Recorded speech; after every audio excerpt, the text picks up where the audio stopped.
Weekend Modder here with a send-in service proof video for Aaron G. Aaron, this is the console that you sent in for our GH service.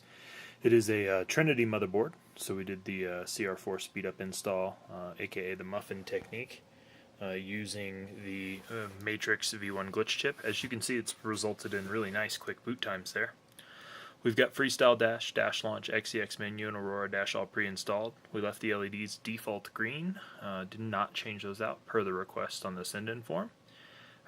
By default here, though, you will see that the console boots up directly into Freestyle Dashboard.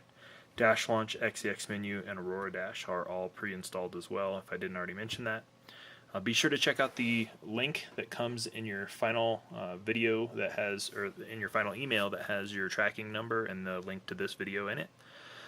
The link to the playlist in there is especially useful, as that will contain tips and tricks and basically teach you how to do anything and everything you might want to on a RGH.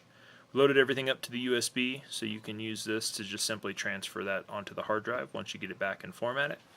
I know you intended to put a big hard drive in it. It should be just as simple as going to the stock dashboard storage menu and just doing a normal format command from there. Anything up to 2 terabytes. So, thanks very much for trusting us with your console. We'll go ahead and get it taken care of and on its way back out to you tomorrow, and your USB will go with it. Thanks.